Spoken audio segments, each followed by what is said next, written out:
All right, hello everyone, and welcome. It is Monday, July 22nd, and we are here at the start of week 3. Now, we are going to discuss this week about how to get your music working in the game. Now that you've finished out the assignments for week 2, you have finished both the music and sound effects for both of your game projects, for both 2D platformer and for Angry Bots. We have a submission here from Angry Bots that we'll start out taking a listen to. Every week, we are going to do some peer review of the assignments or the submissions from the previous week. So we have one to take a listen to from the Angry Bots submission, and then we will get into the new assignments for week 3. Upcoming for week 3, we are going to talk about how to get your music working in the game using a tool known as Wise, made by Audio Kinetic. It is a game audio piece of software that you will take your now completed, or at least in some stage of completion, music and sound effects from 2D platformer and Angry Bots, and you are going to use Wise to actually implement those files to set up, make sure that the right files are playing at the right time, playing back with the right mix, and now you kind of get a sort of a much more complete picture of your music and how it sounds, along with your sound effects, and how it all sounds in the game. This will kind of give you the complete indication of how well your audio files are working in the game. You still have the opportunity to tweak everything. Most people will find that their sounds are working 80-90% of the way, but they still need to tweak some things, either if it's level or if it's how the sound plays back or how it sounds. You can revise all of those things all the way up until the end of the month. So along with peer review and feedback and actually listening to your music working in the game, you can get a full sense of how it all is sounding and constantly tweak things until the final delivery next week in week 4. So let's go ahead and start with our discussion of Angry Bots. We have one submission here. I'll talk about an overview of everything that we're listening for, and then we will dive directly into listening to this one. So, as you can see here, I have all 7 of the files that were required for this submission. We have an ambient, a buzzer action, a mech action, and a spider action. These 4 files make up the main files, the main part of the soundtrack. It's going to represent the main thing that you will hear during all of the gameplay. Along with these 4 soundtrack files, then we also have the stingers. These are short impacts, and these right here are good sort of shapes and waveforms, a good sort of indication of how these things should look. They should have a strong attack on the front and fade out to silence relatively quickly. So these are going to play back whenever an action cue is playing in the game, or starts playing in the game. So let's just talk about all of these overall, and then we'll listen to them one at a time. Now, down here, notice that we have everything arranged in a vertical kind of setup here for vertical playback in the game. And I'm going to take the role of the computer, mixing all of these levels up and down as they are needed. So we will start by listening to the ambient cue and then mix up each one of these in different combinations. At the end, I will play all 4 of them and make sure that we don't overload the output here. We want to make sure that the sum of all 4 of these doesn't completely overdrive the stereo output. All right. So the main things in the kind of structure of this composition is that this is going to be playing and has the possibility of 1, 2, 3, or all 4 of these cues playing at the same time.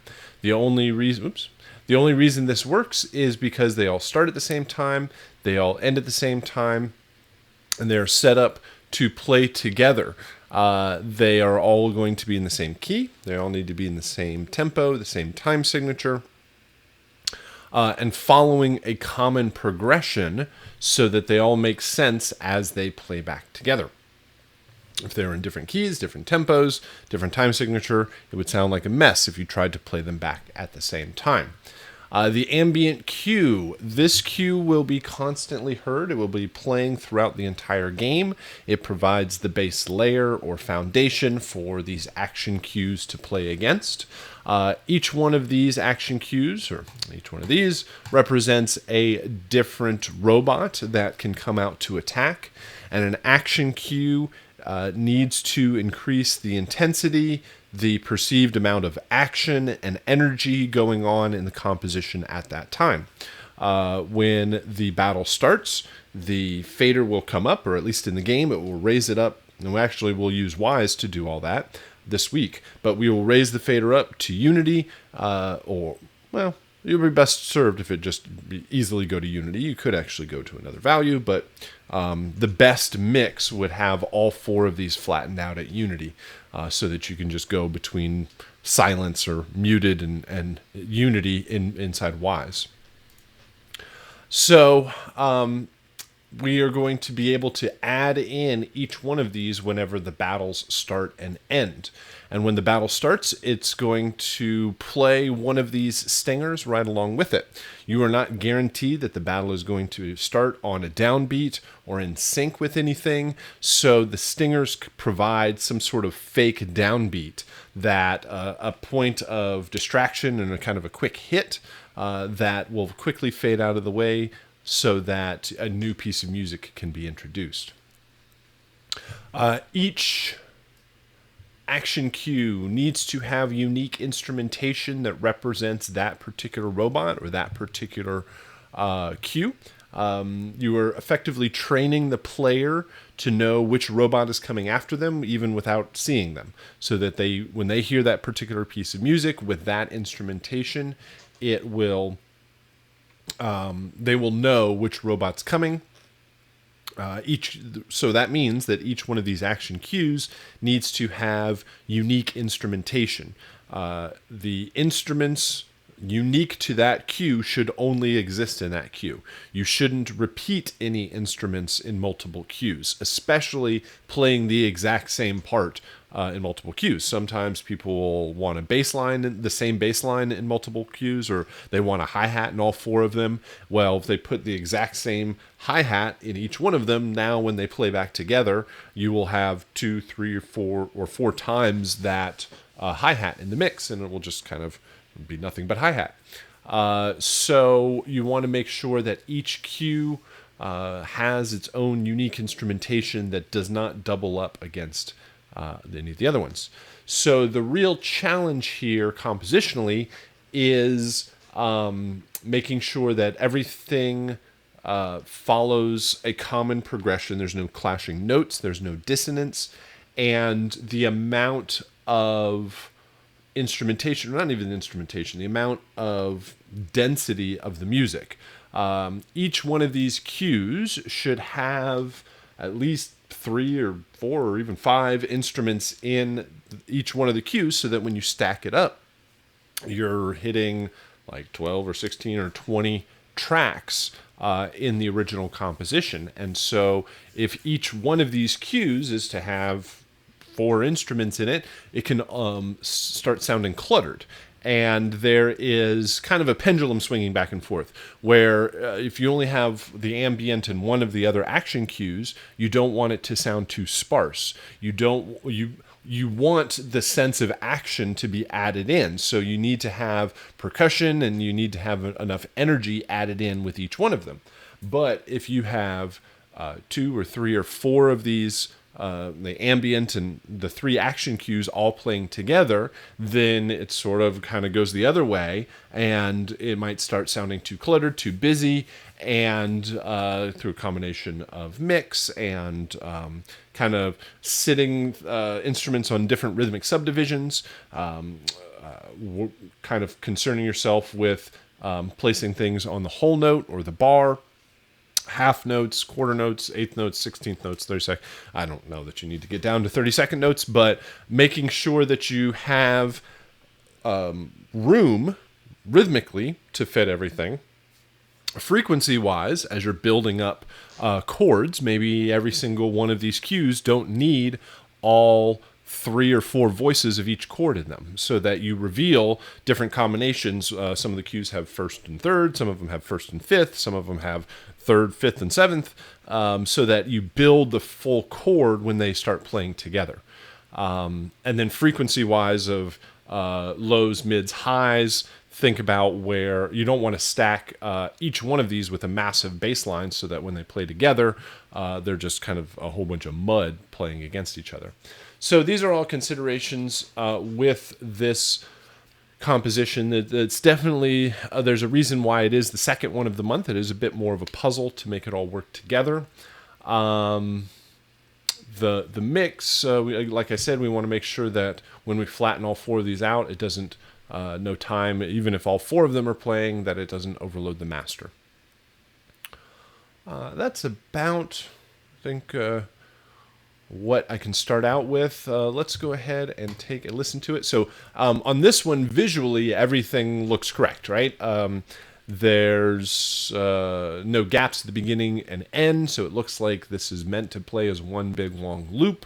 The mech is the largest waveform, or the loudest one, which is typically appropriate because it is going to be the biggest robot. It's supposed to represent the biggest danger, or the biggest enemy. Then the buzzer and the spider are correspondingly a little bit lower, the ambience there. So, and it looks like when all 4 of these play together, it might not overload the master. So it looks like we should be good when playing together. And we're going to start out by playing the ambient cue. So let's go ahead and take a listen.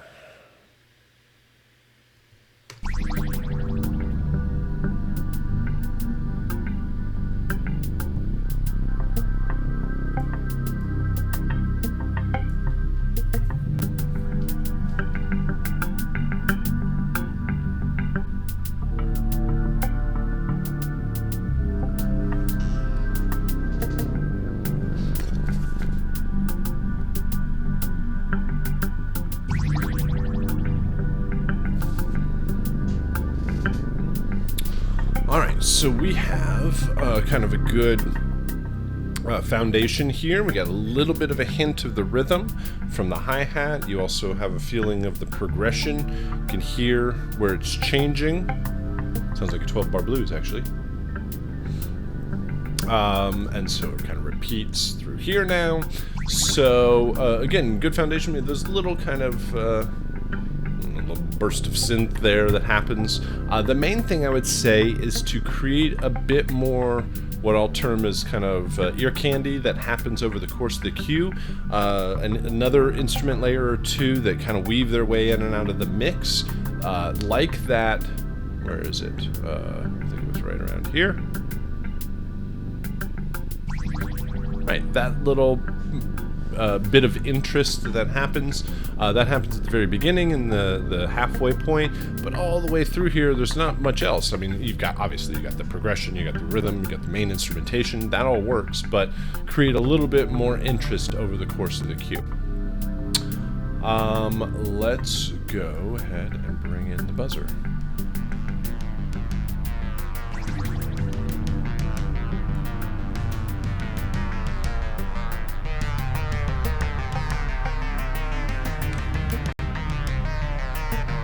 Alright, so we kind of got this triplet feel here. We've got the addition of the drums.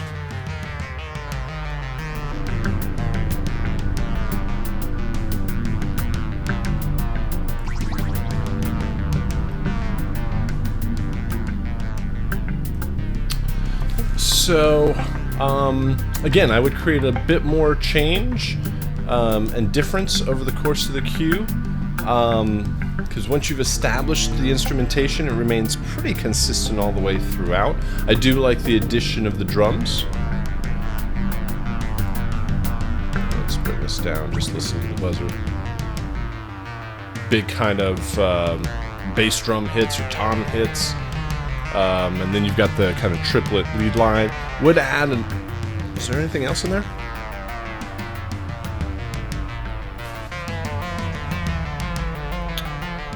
So adding a bit more like kind of harmonic instrumentation to support that lead line. Let's bring up the spider.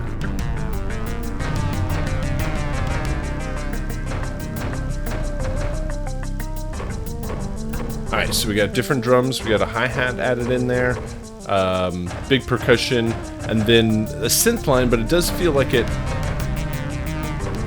kind of follows along with the buzzer. So I would create more separation with those so they don't stack on top of each other and kind of get in each other's way a bit. Create a little bit more variation there. Also, it's kind of leaning on that triplet feel, so kind of move to a different rhythmic value or kind of pattern there will definitely help. The other thing is both of these drums are very kind of low frequency.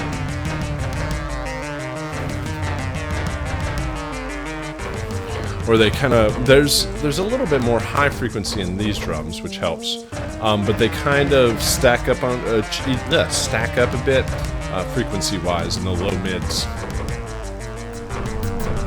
All right, there we go, drums.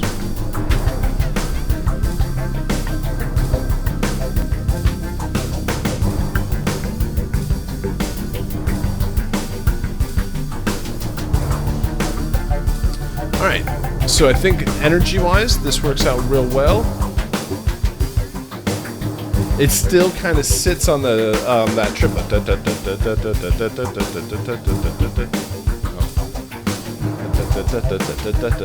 That kind of feel through it. So I would probably move away from that on the melodic side of things.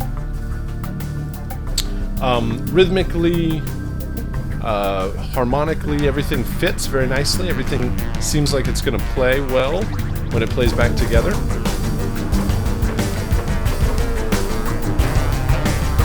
It's not overloading the master.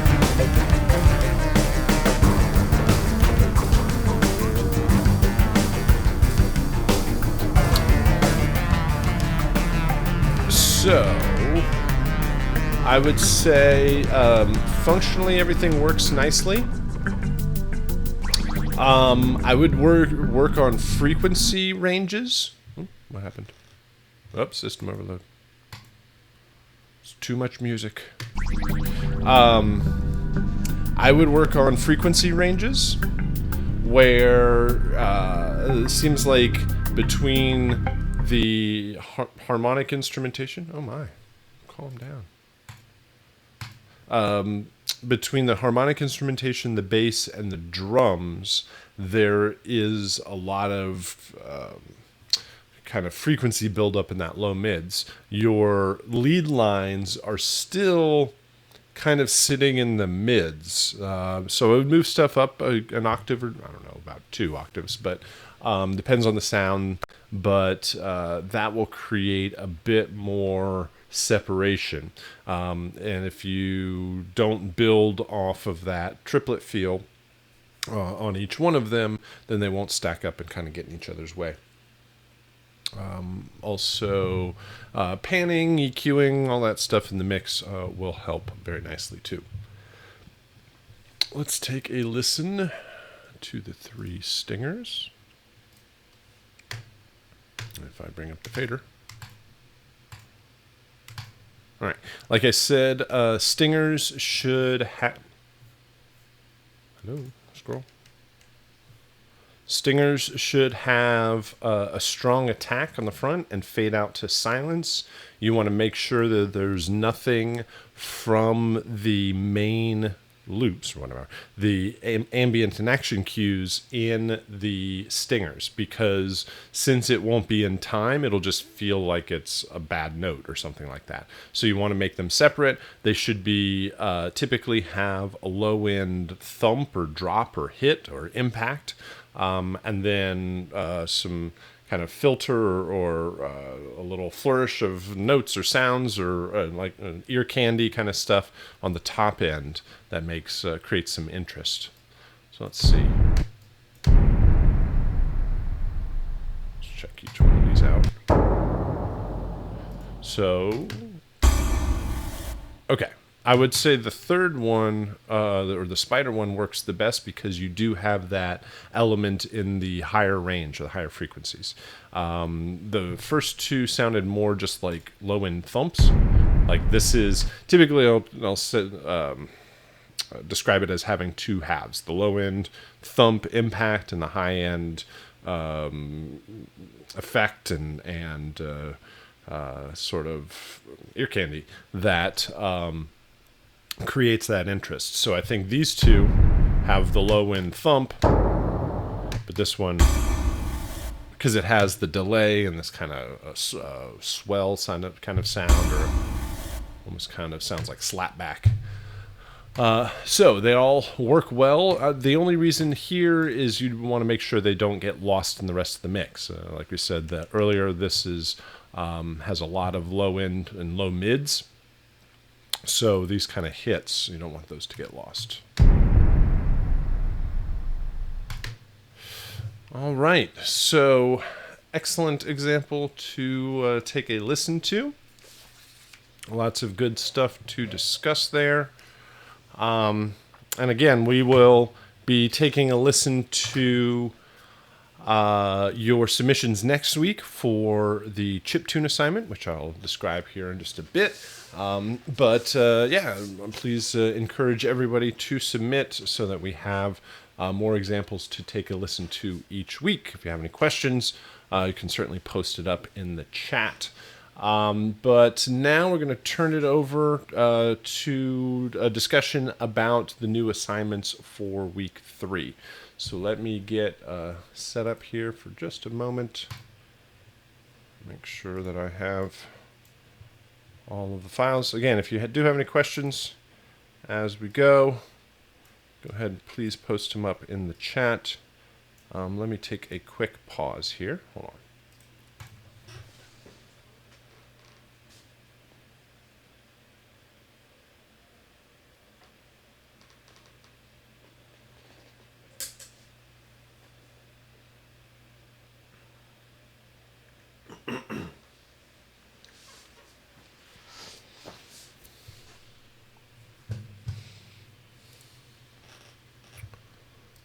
All right.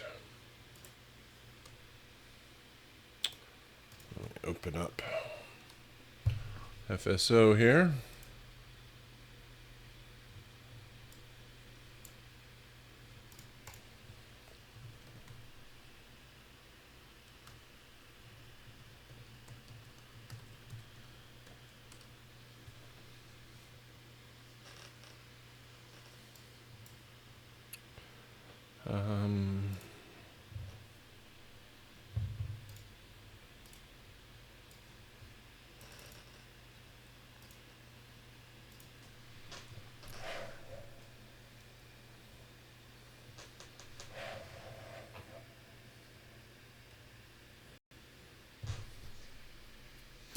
All right.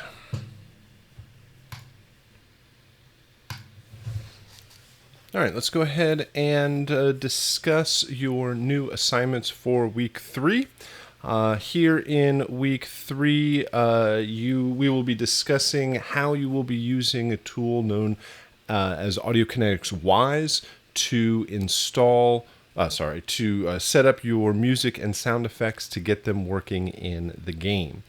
So we're going to start out by talking about how you can go ahead and download Wise and get that installed. And then we will switch over to talking about how we can set everything up to get started on the assignments. Now, when you go ahead and download the assignment, let me go to FSO here. So we are here in week 3. There is a WISE overview assignment here in week 3. This is a video that kind of describes and gives you an introduction into WISE. I highly suggest that you check out the video to get a feel of how just to kind of operate and navigate around inside of the software before you dive into the assignments. So you can download the video here or just watch it on FSO. Then we have the 2D platformer WISE setup and the Angry Bots WISE setup. And in each one of these assignments, there is a video that describes the full process of how you are going to set up using 2D platformer and WISE to get your music and sound effects working in the game. So I won't be describing the full process in the video today for this for the archive, but please make sure you're checking out all of the materials available to you on each one of the assignments. So we want to make sure we're installing and using the correct version of the software. So I'll take some time to make sure we talk about how to properly download the software. We will set up the files in a correct way to make sure that things are going to work properly for you. And then just make sure you download all of the materials for the assignment. We have the actual WISE session. We do not start from scratch. We don't start with a blank or brand new session WISE. We do provide you with the session that has a few things set up to get you started. So please do not create a brand new one. Make sure you're downloading and using the WISE session that is provided. There is a copy of the video that's embedded in the page, so you can just download and watch it at your own on your own time. And then there is a workflow PDF, which is a series of slides on how you're going to get everything set up. So let's go ahead and talk about, well, we'll set up here things in just a sec. Also on FSO, we have Angry Bots WISE setup. So you're going to have a very similar setup for both 2D platformer and Angry Bots.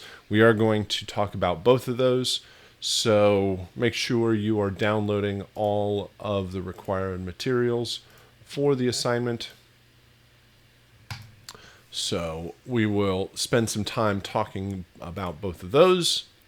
Then there is also the chiptune composition this week. Week 3 is mainly focused on a discussion of technology. We talk about the setup and use of WISE and how game audio is set up in this sort of modern day. But to give you a sense of how far we've come, we do send you all the way back to the technology of the original Nintendo. So we do want to make sure you have a composition this week, something to work on for creating music, and it's not just all tech inside of WISE. So to show you how far the technology has come, we do a chiptune composition.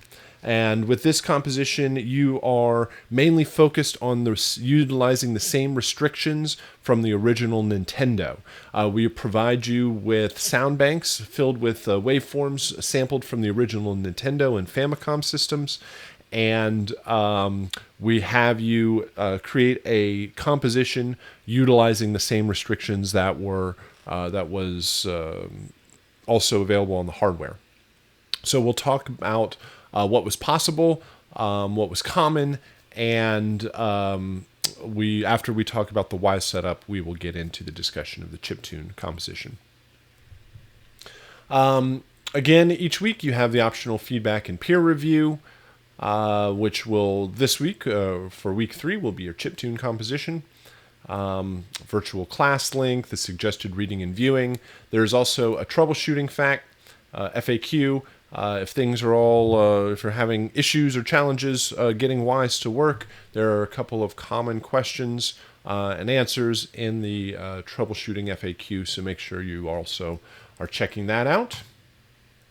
So let's go ahead and discuss how you will set things up and get started with Wise and then 2D platformers. So let's talk about downloading the software. So you're going to go to audiokinetic.com, the makers of Wise. And Wise is a kind of an industry standard piece of software that is utilized to make all sorts of different games. It is one of the main tools to actually implement audio. The process of implementation is the process of getting your music and sound effects working in the game. The creation and composition of the music happens somewhere else, probably in your DAW. But once you bounce out all of those WAV files, how those WAV files are going to play back and operate in the game is kind of the domain of the audio middleware tools like Wise. So once you go to audiokinetic.com, you're going to choose Get Wise and download the Wise software. That will have you download the Wise launcher. You'll probably need to log in to download the launcher, but once you do,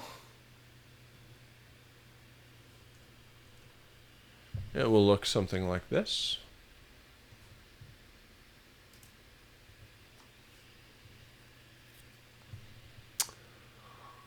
All right, so once you download the Wise launcher, you will go to the Wise tab, and you will make sure that you can install the correct piece of software. Oh, nope. No Wise.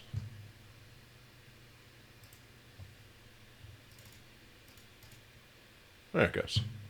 All right, you'll go to the Wise tab, and you'll make sure that you have the correct version of Wise installed, which is the 2019.1.0.6947. There is already new versions of Wise there will constantly be in the future new versions of Wise that will be available. This is the version that was utilized to create all of our projects. Any version of 2019 will probably work just fine, but if you want to have no issues or errors or messages that pop up when you first load it up, then you can always utilize this version. Or if this version is not available, the closest one to it. So you will go down to install new version. You probably don't need the latest. You can go ahead and open up the latest menu here, and it will give you options to, let's see, will it react properly?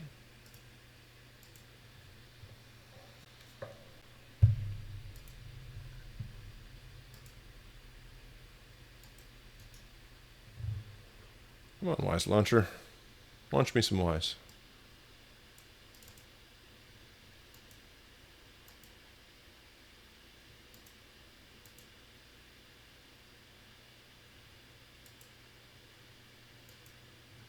Latest.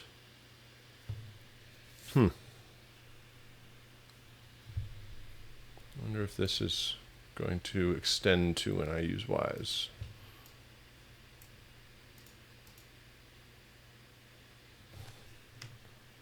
Go ahead and launch Wise here. There we go. You will choose all versions, and you will go to a version of 2019.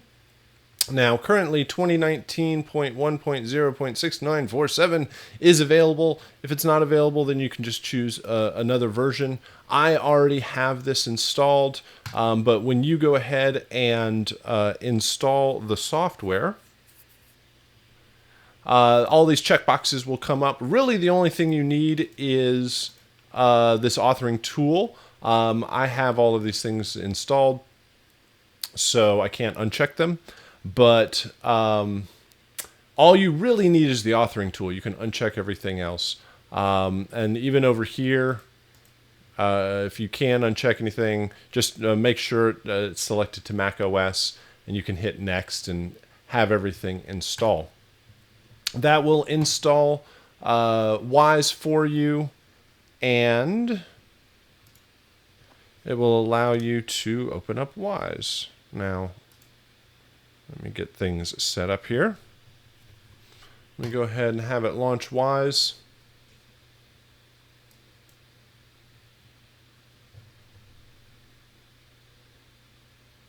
Now, when you open up, well, I guess we don't need to launch Wise quite yet, because what we need to do is set a few things up on our desktop.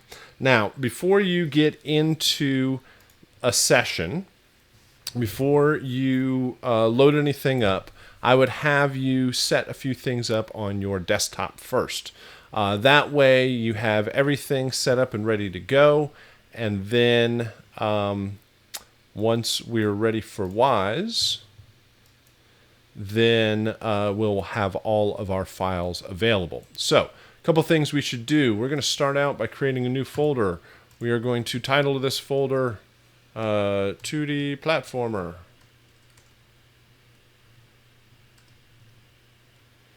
There we go. Now, in this folder, we need to place a couple of things. So the first thing that we're going to do is, when we downloaded everything, we got a copy of a 2D Platformer zip file.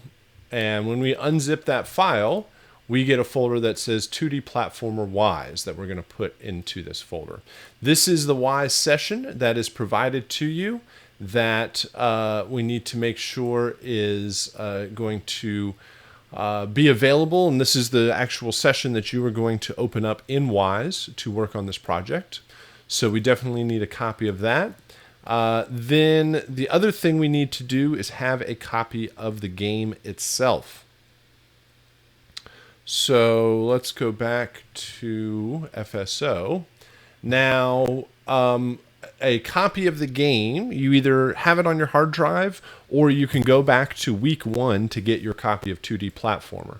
So if I'm going to go back on FSO, I go back to week 1, and I'm going to go to the 2D Platformer game composition, which has a copy of the game. Down here, I'm going to did I get that? There it goes. I'm going to download a copy of the game.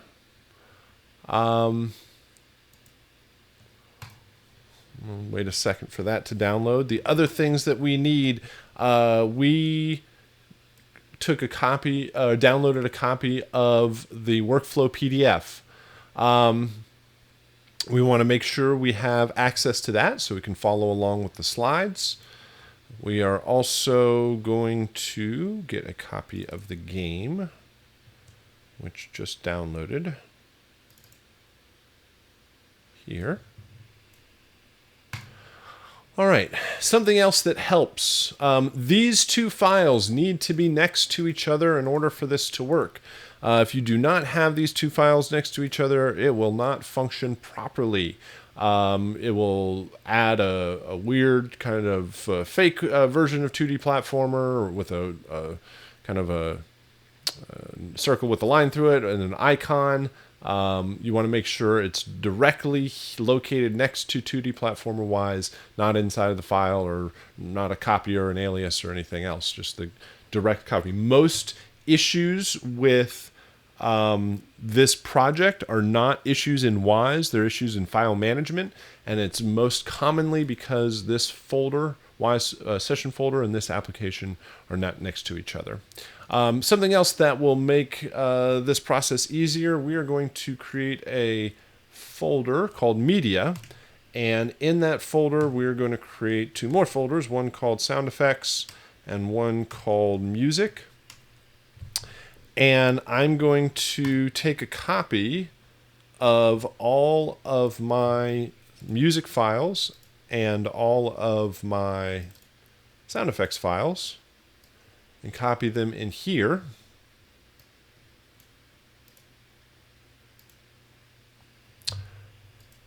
And this just gives me quick and easy access to all of my files.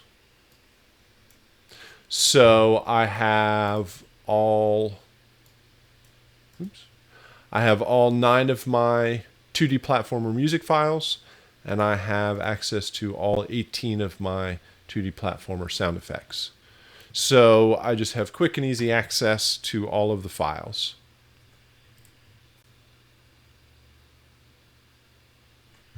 There we go. So, So I have a copy of 2D platformer. I have a copy of the Wise folder. I have a copy of the PDF and a media folder that has all of my music and sound effects in it. This should be the setup that you need to get started. That will kind of drop you directly into the 2D platformer Wise setup video that's available in the assignment. So I wanted to set that up with 2D platformer and discuss how that is set up to get you started. And we will do the same thing for Angry Bots. So this structure will be very, very similar. Maybe a couple of extra things. Let's see. So I'm going to create another folder. This one's called Angry Bots. And inside of AngryBot, well, I guess I should go on FSO and start downloading a copy of the game. Right here. So I need a copy of Angry Bots. So I go back to week 2.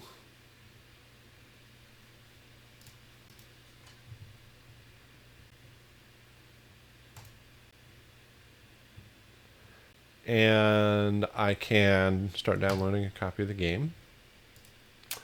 So on this one, Angry Bots, I need the Wise folder. So I have downloaded the Angry Bots Wise session folder. I unzip that and drop that in there. What else do we download? The Angry Bots Wise workflow PDF.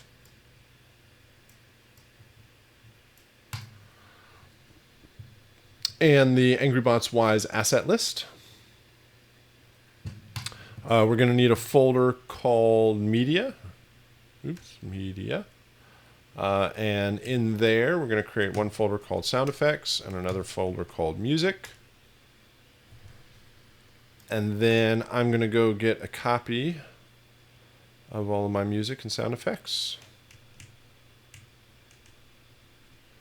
which I have conveniently placed all together, but you might take a moment to actually go find those. So I have a copy of all of my sound effects. I have a copy of all of my music for Angry Bots. And I think my copy of the game downloaded.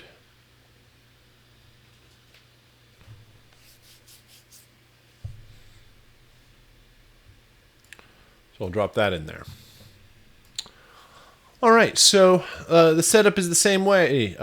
Your Wise folders are located here along right next to the game application. I guess one thing to point out, these are the project files that you open up inside of Wise. If you double click those, it will not load up properly inside of Wise. It will give you an error message. It'll say something like this. There's no Windows program configured to open this type of file. So you can't actually open it up inside of Finder or outside of Wise. You have to make sure that you open it up inside of Wise to launch those project files to make it work. Once you have everything set up, this will get you started. Then you can now launch your brand new version of Wise that you've downloaded and open up the project files to get started. Let's see here. Hold on, this is closing.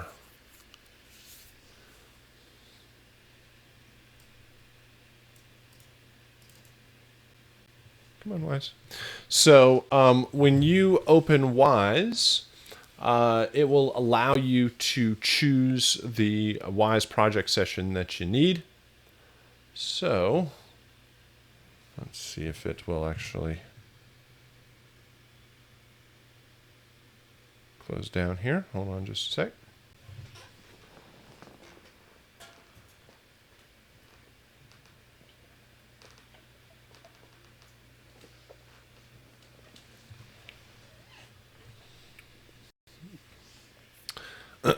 Then once you have everything set up, it'll open up, look like this. You probably won't have all of these other files in here. These are all random ones that I have. But then you would choose Open Other.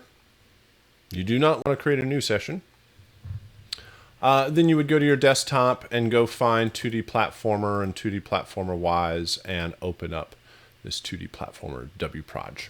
And that's basically where the videos start and will lead you through the process of getting everything up and running. So I wanted just to point that out to you to give you a good place to start on your way for these 2D Platformer assignments. Let's see, is there anything else? We talked about how to download it, installing the Wise launcher, installing Wise, and then setting everything up for your 2D Platformer and Angry Bots. Oh, that is a good point. Yes. Okay. In Angry Bots, we had a question. There was a sound effects file that the original files to use. Yes, in all of my sound effects. When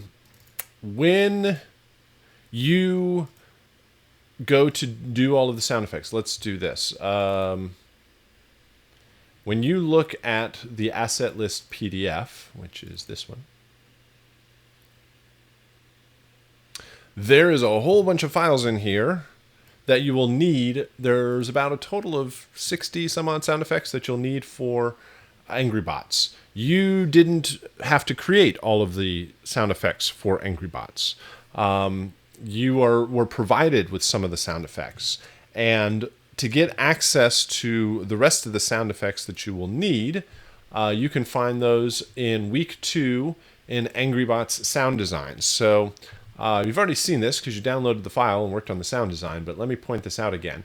There was an Angry Bots original sound effects file that you downloaded, and this contained some of the sound effects that you need. So when you download that folder, when you download this zip file, in it there are 2 folders, one that says to replace and one that says to use. You replaced all of the ones in this to replace folder. You recreated those. That was the Angry Bots sound design project that you worked on.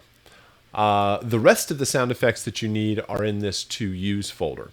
Everything else that is listed for the Angry Bots project in Wise, when you're looking around and you're wondering where the rest of these files are, they are in original sound effects to use. Now, ultimately, what I did here was I just combined them all together into my media folder. So I took, get all these out of the way. I took all of my files, the ones that I created and the ones that were provided, and just dumped them in the sound effects folder. So you can combine them all together once you're working in Wise. But if you're going through and you're wondering where the rest of those files are, they are in the week 2 sound design. All right. I think that is everything that I needed to discuss to get you started for wise. That'll get you into the actual assignment videos and PDFs. The other assignment for week 3 is your chiptune composition. So let me talk about that. We'll download the materials for that assignment. Now, like I said, our main focus in week 3 is technology and a discussion of, a discussion of where the technology is for game audio in the modern day. But to get a sense of how far we've come, we want to give you the opportunity to compose utilizing the restrictions of the original Nintendo system. That music from that era is often known as chiptune music because it was all created on chips, certain kinds of chips. And so this assignment will have you creating a composition. Now, it is a linear composition. It does not need to loop. It does not need to be interactive. It does not split out into multiple files that play together in different combinations. This is just a traditional linear composition, but utilizing the sounds and the restrictions of the original Nintendo. So in this assignment, you are given an assignment PDF. The assignment PDF kind of goes over the assignment and delivery of everything. And I'll be describing this in a lot of detail. There's listening and reference tracks that you can check out. And you're just going to bounce out an MP3 at the end, zip it up and deliver along with a screenshot. But you get a copy of this logic session. And in the logic session, you are provided with 4 tracks, and each one of those 4 tracks has a EXS24 sampler on it, and that sampler has some sound banks that are available. So the main restrictions of the original Nintendo was you had 4 simultaneous voices. You had a 5th channel that was could be a sample channel, a 1-bit sample channel, but a vast majority of the music and sound effects were made with the 4 basic channels. Those were 2 square waves, which were typically your melody and harmony or melody counter melody, a triangle channel, and a noise channel, which was your bass and percussion. Then those 4 channels you can have, these 4 channels are represented with these 4 tracks. You can have as many tracks as you want. You can only have 4 simultaneous voices playing at any one time. Now, there are some restrictions that we don't follow the original Nintendo, namely all of the channels were monophonic. We don't really follow that. We allow chords, we allow polyphony. It's just 4 simultaneous sounds at any one time. And drums count as 1. We'll also kind of fudge on that one too, where like you can have a kick and snare and a hi-hat all hit at the same time if you need to. That would have just been 1 voice. Now, if you want to follow strictly, you can keep everything monophonic, but those are the main restrictions. So you were restricted to the number of simultaneous voices. The original Nintendo could only play 4 sounds simultaneously, but it could switch between those sounds very, very quickly. So you can have as many tracks as you want. You can just only play 4 voices at any one time. That's typically drums, bass, harmony, melody, or you could do drums, bass, melody, counter melody, or drums, harmony, melody, counter melody, some combination of those. You definitely need drums, and you definitely need a strong melody. And compositionally, don't think about it in a song structure or song form. Think about it more as describing the scene of what's going on in the game and the changes. Don't write in a verse, chorus, intro, outro kind of structure. Write more of what is it. First off, imagine a game. Often it helps a lot if you just sort of have a kind of game or a sound in mind that you're going for, just to kind of give you a foundation or something to base it off of.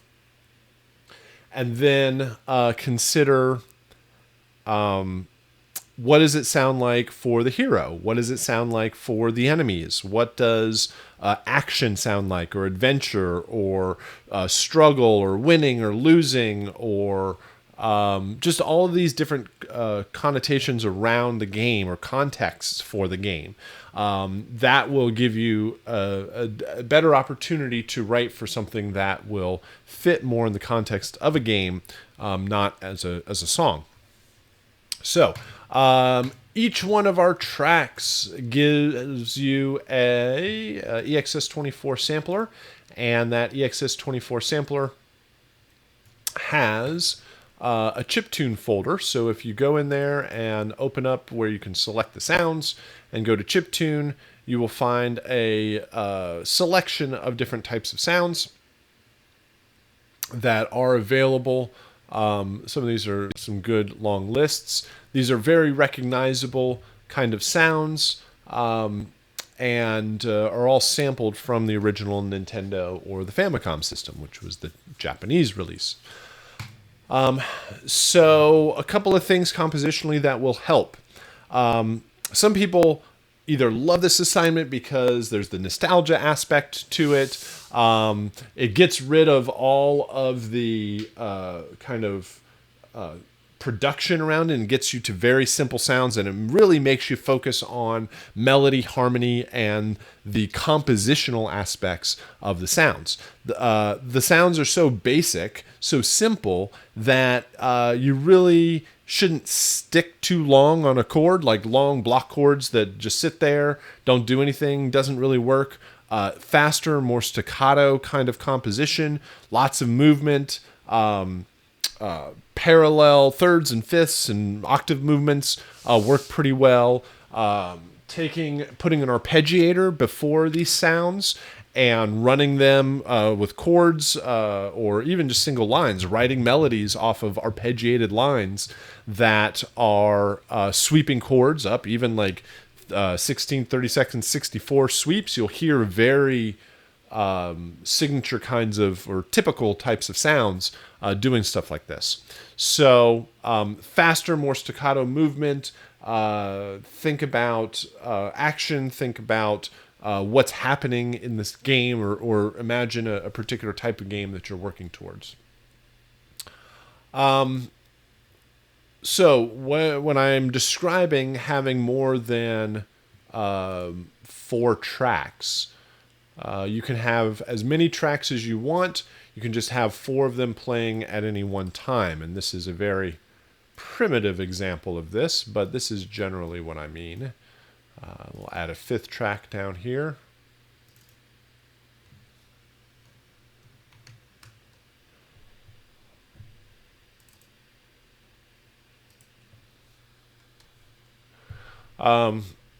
So something like this, where you would do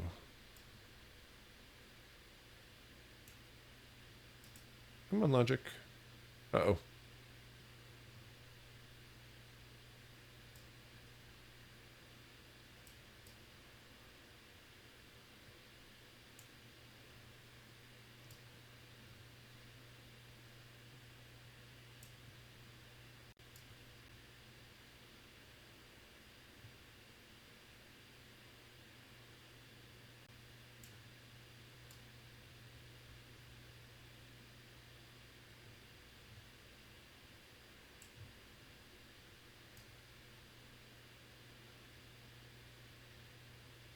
There we go. All right. So at any one time, there's only 4 playing. Oops.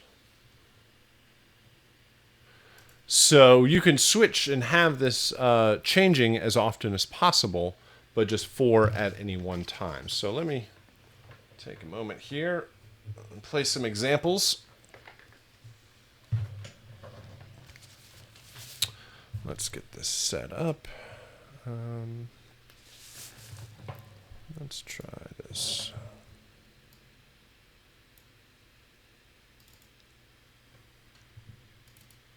All right, so these are some good examples overall, but it gives a good indication of the different types of approaches here. Let's see if this works. All right, so this is a really good example of kind of storytelling through the game or through the music, where you have different kind of feelings and plot points. So this would be like the introduction of a character, and then they kind of set off for their adventure.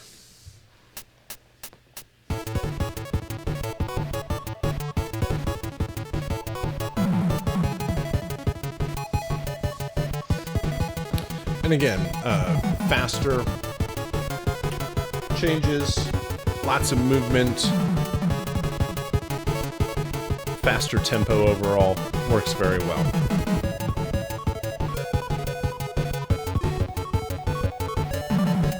Again, sweeping arpeggios sound nice. And it changes again.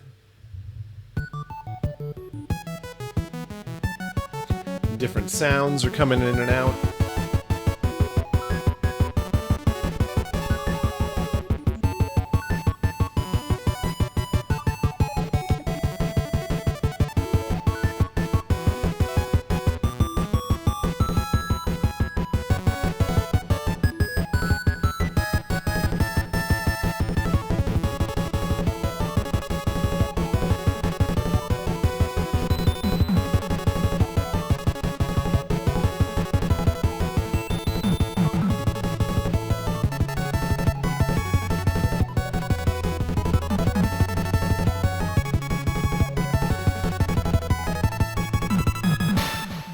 Here, it almost feels like it's an arpeggiated phrase as it moves around. All right, let's try another one here. This one. This is a good example of kind of that fast, really kind of staccato phrasing. Not when it starts out, but it'll eventually get there.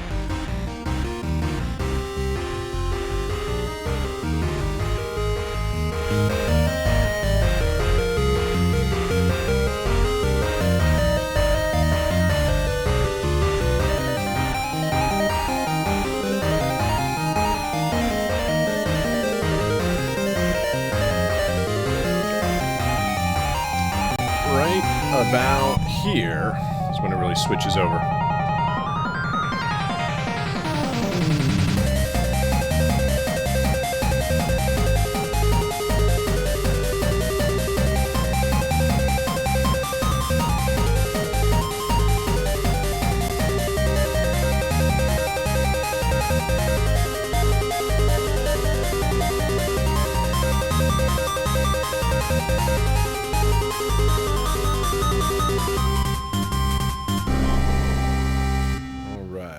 Then we have one more example that probably, these are all really good examples. They don't all turn out like this, but this is the last one here is one that I really had to check to make sure that there was only ever 4 voices playing simultaneously. There was a lot of good production techniques in here.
All right, so all of those really good examples overall.